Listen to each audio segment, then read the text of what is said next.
Welcome, everyone. This is Anna Runyon. I'm the founder and CEO of Classy Career Girl, where we're on a mission to help all women find career fulfillment. And today I have a very important guest that I'm excited to introduce you to. Today's guest is someone I have learned so much from, Stu McLaren. Many of you know Stu already, many of you don't. If you don't, you're in for a real treat today. So hi, Stu, and thank you so much for being here today. Well, Anna, I am pumped to be here with you, and I'm excited. I'm excited to help your audience in any way that we can. Awesome.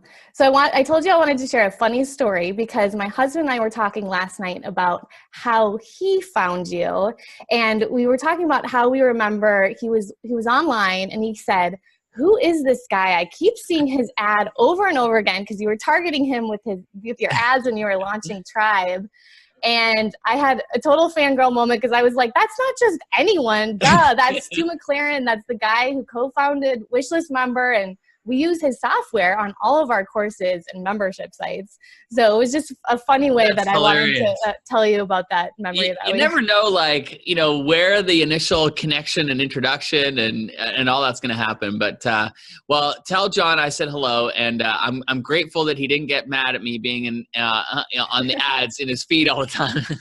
No, it's good. And it shows just like the journey that you've come on as well. And so that's kind of what I wanted to ask you to start with too is, how did you get from starting this, tech company, Wishlist Member, to where you are now? Kind of walk us through that. Yeah. So, for me, it kind of goes back to there's always been this entrepreneurial drive, and I think really where that seed was first planted was when I was growing up. I had two of the most amazing parents, and they were tremendously loving, tremendously supportive, and they worked really hard. And so both parents worked two full-time jobs, and yet they were at every soccer game and basketball game and all that kind of stuff. But I started to notice when I turned around 12 that working hard didn't equal financial success, because my parents were two of the hardest working people in the world, but we weren't anywhere near the wealthiest, and so I started to look for other answers, and ultimately, that's what did lead me down the entrepreneurial path. And in the beginning, I was just trying to figure stuff out. I tried a lot of businesses that, some were kind of did a little bit, and most of them did not. Most of them flopped. But I just kept moving forward. And then ultimately, when I was working for another company, I was at the point where I was like, okay, I'm going to go out on my own and blaze this new path. And one of the people that I worked with, he said to me, he's like, "Hey, have you ever thought about affiliate management?" And I said, "No, I've never thought about that." And he said, "Well, I think you'd make a great affiliate manager. Do you want to be my affiliate manager?" And I didn't have, any income coming in from this new venture that I was starting out with. So I was like, sure. So I started managing affiliate programs for him, and things just took off. I started managing his launches. We started doing really well. And word spread, and next thing I know, I've got this affiliate management business. And I'm behind the scenes managing all these high-profile online launches. And it was great. The income was great. We were doing really, really well. But, and this is a big but, the writing was on the wall, because it was high stress and high reward. But the high stress was, we're doing these intense launches, sometimes 2, sometimes 3 a month. And I'm like, I can't keep this up. And I was about to get married to my lovely wife, Amy. And I was thinking this is not going to create for a great marriage. High stress, always working. And then I was seeing into the future. I'm like, and if we have kids, that's going to be terrible. I'm never going to be able to spend time with them. So I was looking for a way to be able to create a more simple business. And ultimately somebody said to me and suggested, why don't you start a membership site teaching what it is that you're doing behind the scenes to help all these people with their affiliate programs? So I'm like, that's a genius idea. This was 2008. Wow. The software in 2008 is not what the software is like today. No. So Anna, I don't know if you've ever had to deal with it, but I was getting stuck in the weeds of HT access files and server settings, and it was just way over my pay grade, right? And so all I wanted to do was just get the content in a place where people could buy it and have access to it. Well, I'm moaning and groaning to a friend of mine about this, and his name was Tracy. And I said, dude, like, I just want to be able to create my own site and teach. And he said, well, why don't you just create your own software? And I'm like, well, wait a minute, dude. I just finished explaining that I am not technical. Like, I'm having trouble dealing with like server settings, let alone like program something. And he said, no, like, what if like we team up together? He said, I have a great programmer that works with me. We could come together. You've got a pretty clear vision of what you want. We can create our own solution. So we did. And a month later, we came out with our very first beta version of what is now known as Wishlist Member. And a month after that, we ended up selling it to the public for the first day. It was on October 22nd, 2008. Wow. And this product just kind of took off. It was like right product, right time. And in the first month, it generated $6,000. And then the second month was $13,000. And the third month was $21,000. And I was just like, oh my goodness. You know, you got that feeling like there's something here. Yeah. And so long story short, I let go of all my clients. I put all my attention and energy toward growing that company. And that company, we went on to serve tens of thousands of people in all kinds of different markets who were running membership sites and photography and calligraphy and fitness and finance and dog training and meal planning and lesson planning, like you name it, like all these different markets. And I learned so much through that experience of what works for membership sites that grow year over year versus those that don't. And so ultimately, I wanted to apply that to my own membership site. And I ended up teaming up with New York Times bestselling author Michael Hyatt. He had just written a book. It was doing really well. But his business model was him traveling around the country speaking. And he was tired. He just wanted to be home with his wife, Gail, and his 5 daughters. And so we came together and we launched a membership site together. And I poured everything that I had learned from being behind the scenes helping these tens of thousands of membership site owners. And in the first week, we welcomed 1,100 members. The first year was 2,500. The second year was 4,500. The third year was 6,000. And people are like, what are you doing? And then ultimately that led me to where we are now, which is like taking that knowledge and then sharing it with others who have an idea for a possible membership site or people who already have membership sites that they want to take it to the next level. We show them how to generate recurring revenue through membership sites. And that's where we're at. And I love it because I get to work with thousands of people again. And you have come into my life as a result of this, and so many others. And yeah, it's amazing. And I love that you mentioned too, like it was the less stress. It was, I think you said the more simple business model. And that's one of the reasons too. I'm so passionate about membership sites. If people ask me about membership sites, I can like talk about them because I have the same passion because it's really helped me find career fulfillment. And that's truly our mission here at Classy Career Girl, career fulfillment for all women. Memberships have allowed me to do more of my passions and my interests and to have that freedom. Similar to Michael Hyatt, he wanted to spend more time with his family. I did too, now with 2 daughters. And so membership sites have really helped me spend that time with my family, of course, but they're not for everyone. I know it's been really important for you and John, to be able to have that time with your girls, which has been beautiful to watch. Exactly. And the fact that it was this past time when I had Sienna, I was able to have more of a maternity leave as well with being able to take a break from all the launching, right? Because when you don't have a membership site, you're kind of always launching. Which you never really hear about, right? Like you don't hear entrepreneurial women talking about being able to take that kind of maternity leave. Normally it's like, maximum a few months, sometimes I don't know how these women are doing it. Turn around in a few weeks, they're back into the swing of things. It's like, oh my goodness.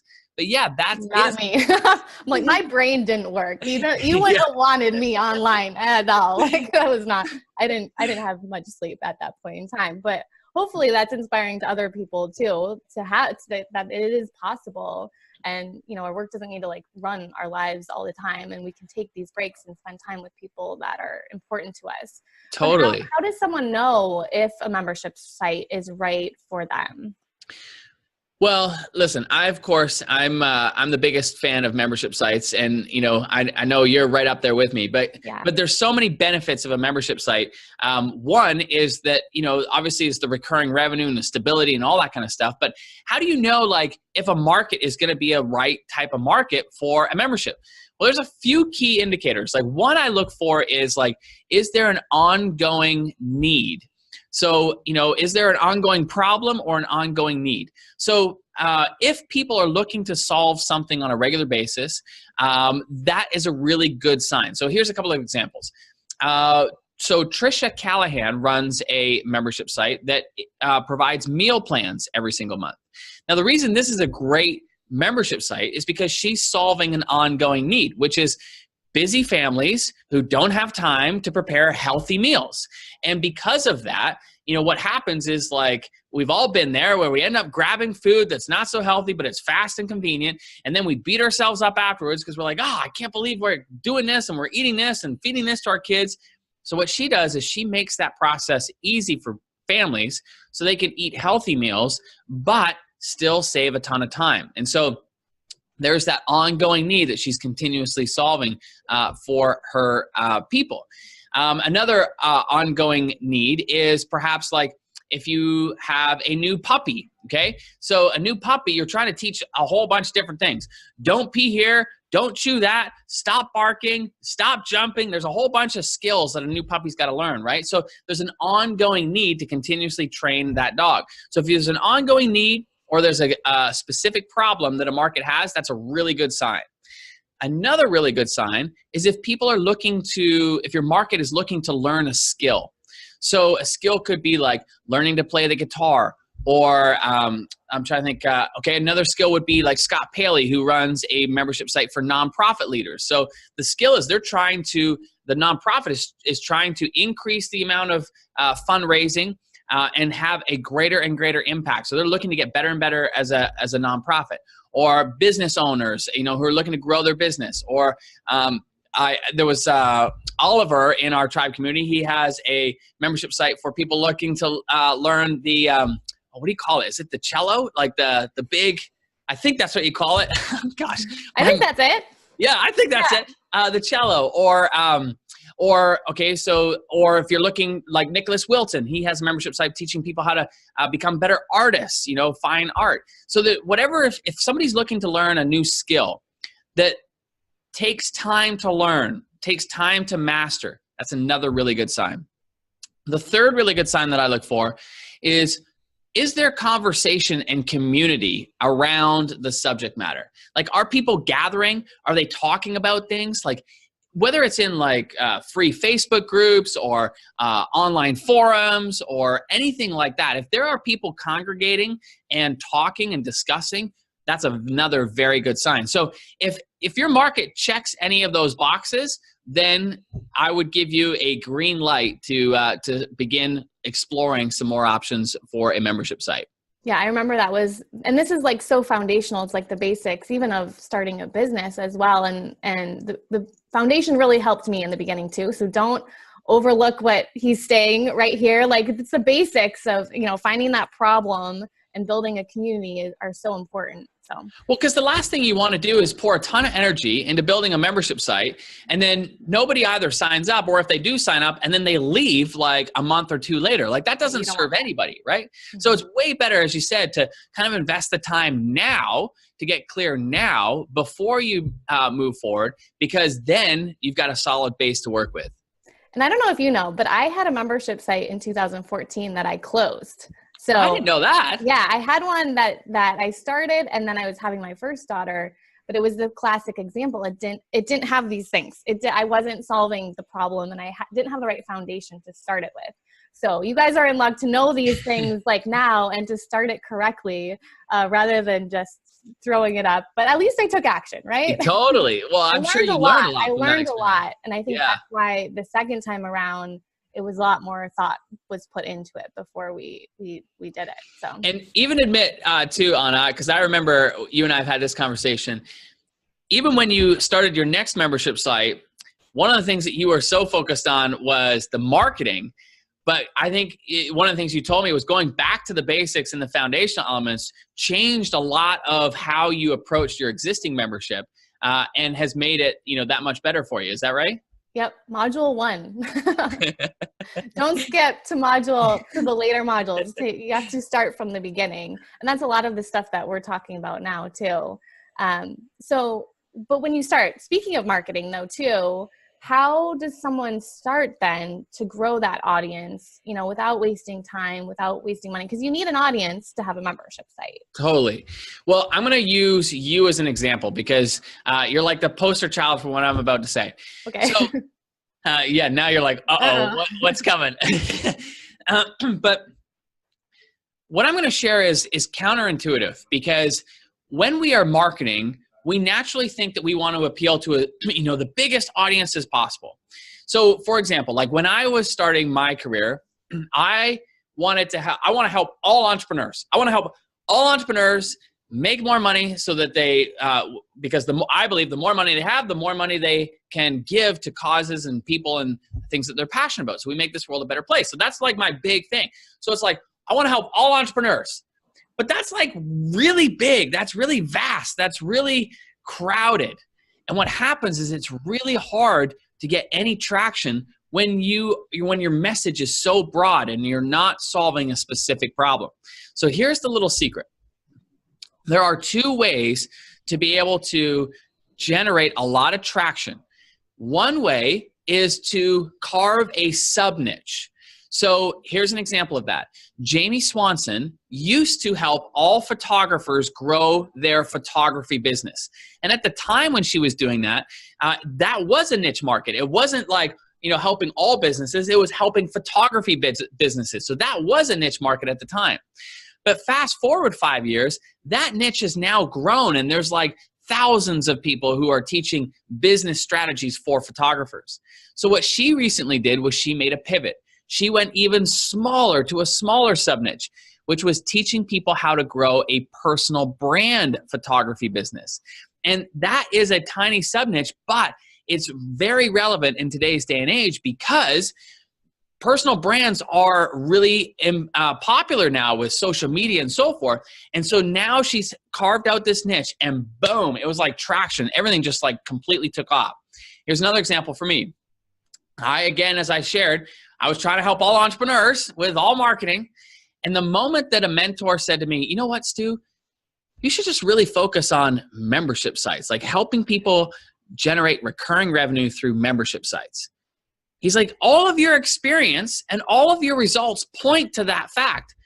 And I had this knee-jerk reaction, and I was like, no, like I'm bigger than just membership sites. Like there's so much more I want to help people with. But the more I sat with it, the more I was like, okay, let me just try it on. Like this was a mentor of mine, somebody I really respected and admired. And so it's like, I'll try it on. And the moment I focused on membership sites, it was like, boom, everything took off because I was solving a specific problem. Another quick example. I'm on Instagram the other day. This was a couple months back.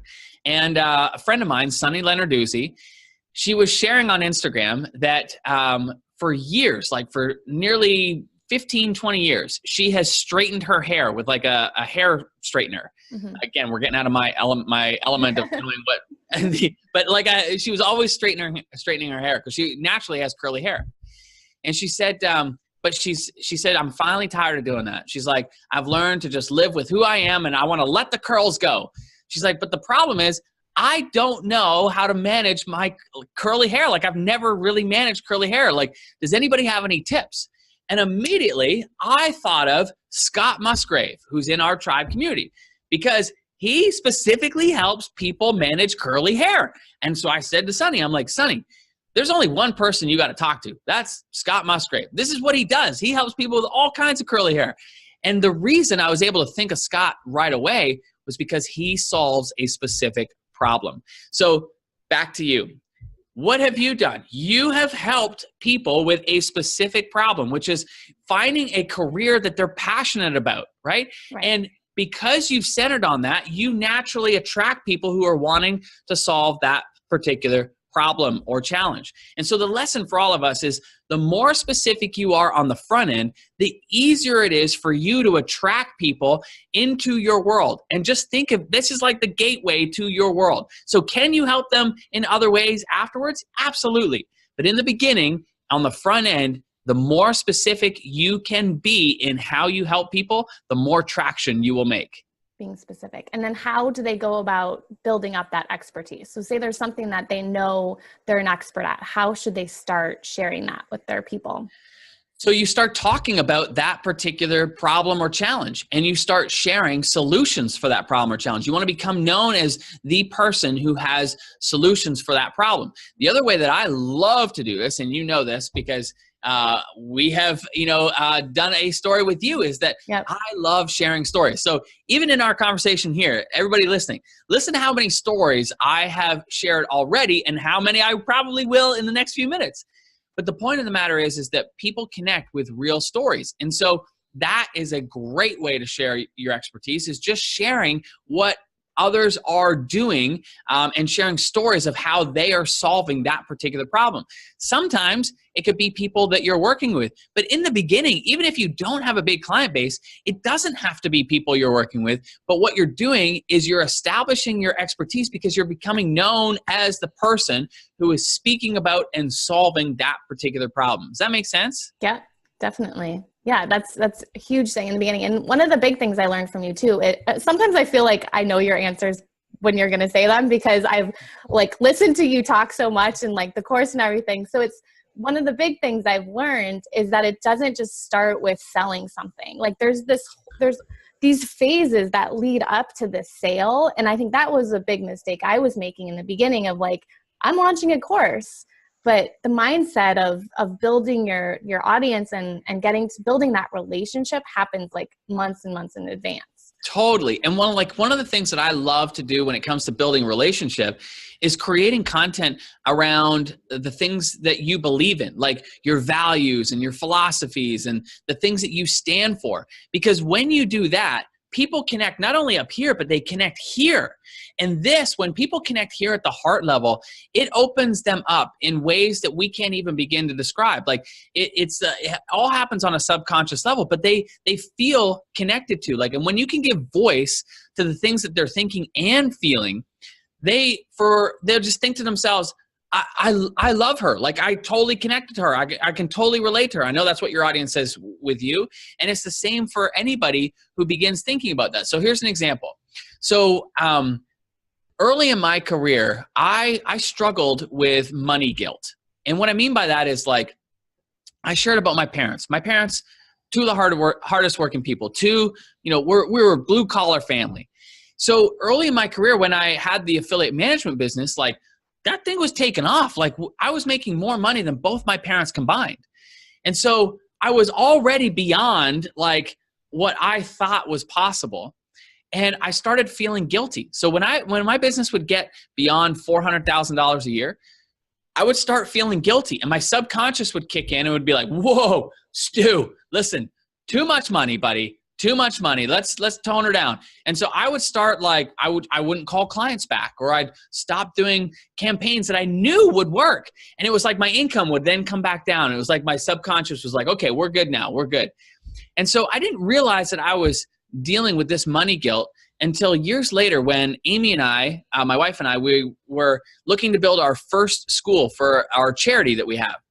And I remember I'm in this community and I'm talking to the director of this community. And I said to him, I'm just trying to figure out the cost. And I said, well, how much does, this cost to build a school? And how much does that cost? And then I said, how much does it cost to fund the full-time salary of a teacher? And he said, it's about $100 a month.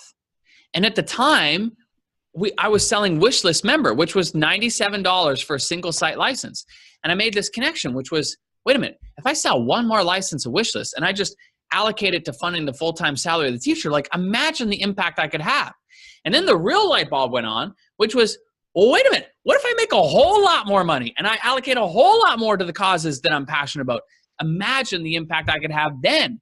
And that's when it was this whole guilt about making money was just lifted from my shoulders, because I realized the more money I make, the more impact I can have. And from that day forward, I love making money.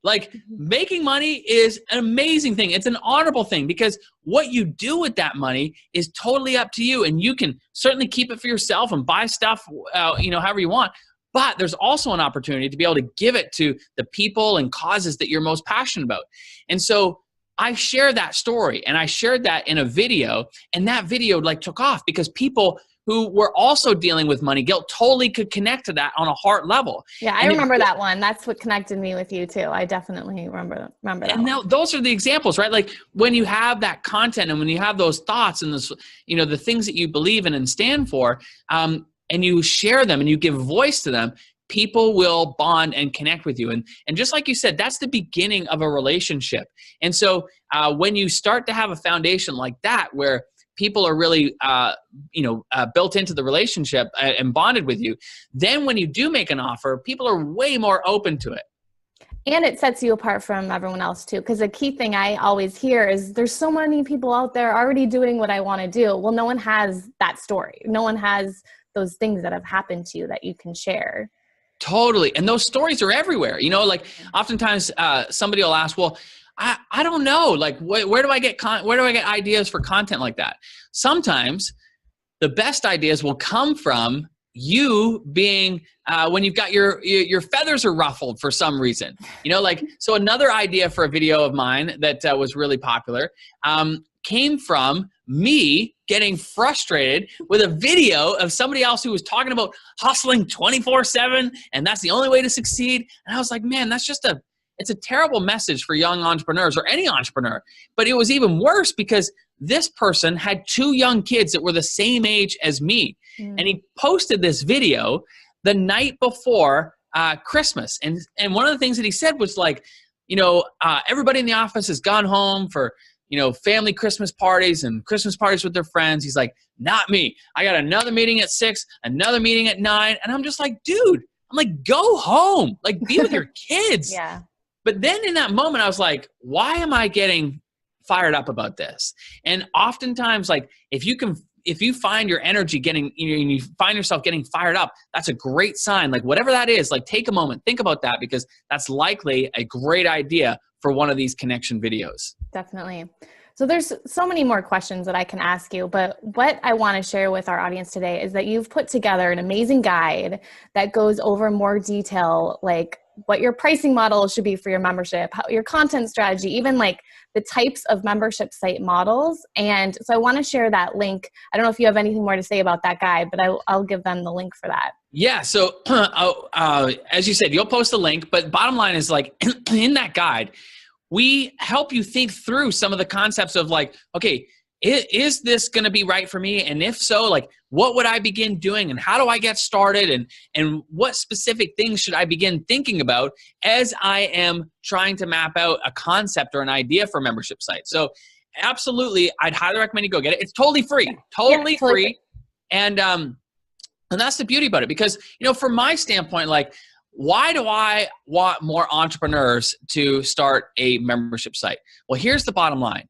It is hands down the best business model for anybody who's in business.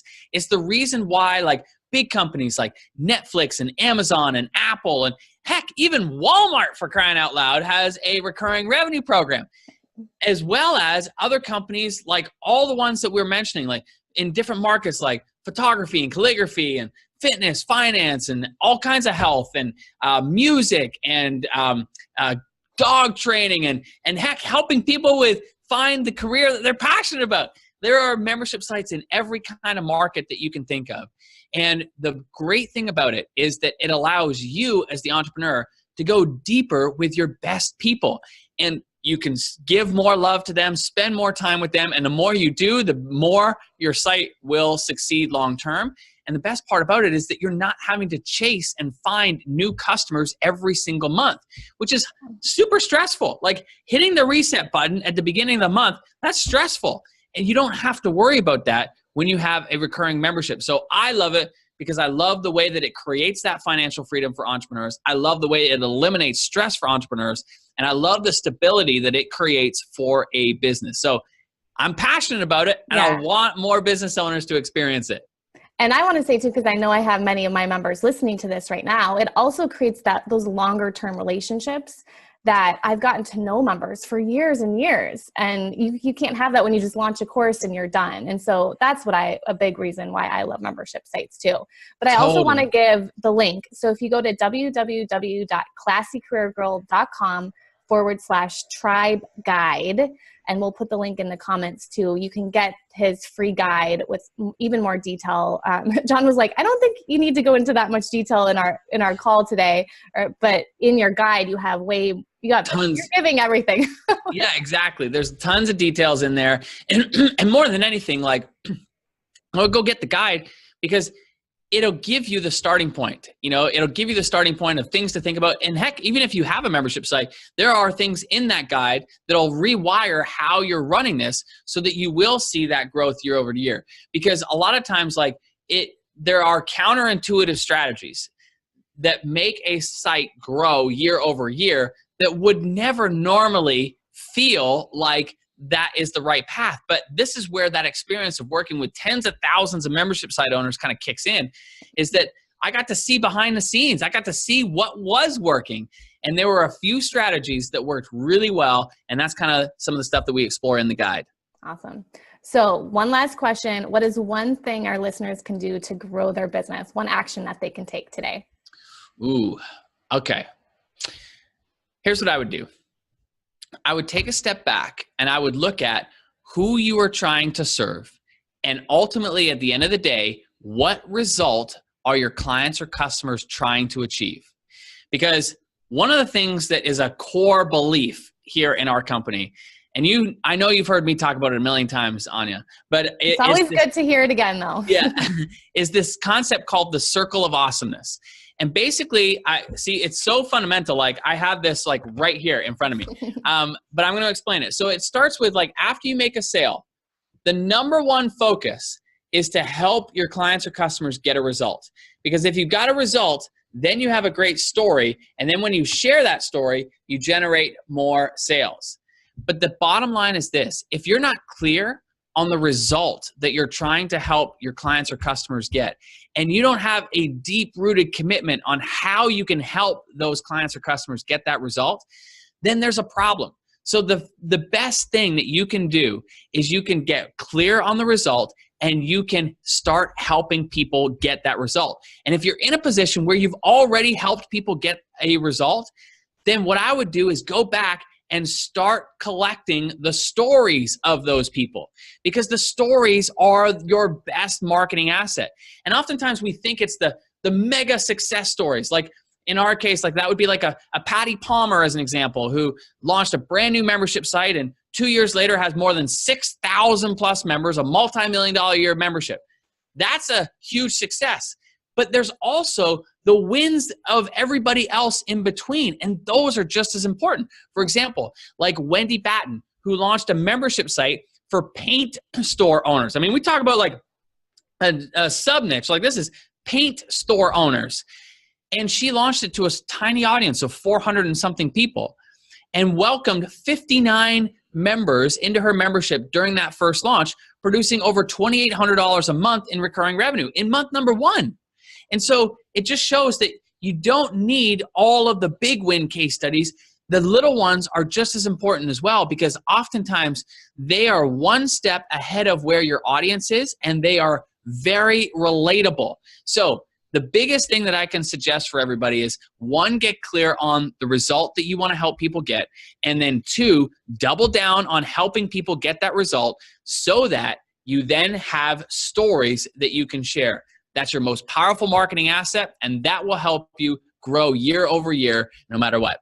And that helps you become more motivated in your business too, because when you're seeing the results, it just makes, back to like career fulfillment, like it's like, oh, I'm doing, like, this is fun. I'm inspired, and it gets you happier too, you know? Totally. You nailed it. And the other side of it too, like, I don't know if anybody in your audience has ever had struggles with selling. I know I have, where it's like, you don't want to be like the cheesy car salesman, person, but at the same time, it can't just, be feel good, because if it's just feel good, people will feel good, but they won't buy, so it can't just be rainbows and unicorns, and you don't want to be the cheesy salesperson. So where's the happy medium? Well, this is it, because like when you have these stories that come from this circle of awesomeness, what happens is that you have this confidence level, because it's like, heck, this stuff actually works. And then you are approaching it from this new level of confidence, and people pick up on that energy. And so just like you said, it's tremendously fulfilling to actually see and help the people get the result. And then the other side of it is that it creates confidence in you that what you are offering is tremendously valuable and works. And that combination is like the home run, where you're never selling, you're just sharing stories, but those stories are incredibly powerful. Exactly. Awesome. Well, thank you so much, Stu, for being here today. I always learn so much just listening to, even if it's stories I've heard before. Like, it's just so good to get the foundation over and over again, because that's what's going to help you in the long term. Well, thank you. And I just want to let everybody know who's watching, who's in your audience. You know, Anna is like just as lovely in person as she is online, and you are in the absolute best place that you could be, which is in her community, learning from her. And so I just thank you for the chance to come and share and hopefully inspire some of your audience to begin thinking about a membership site, begin thinking about a recurring revenue because of all the benefits that we talked about. Definitely. Awesome. Thank you so much, Stu. All right. Thank you.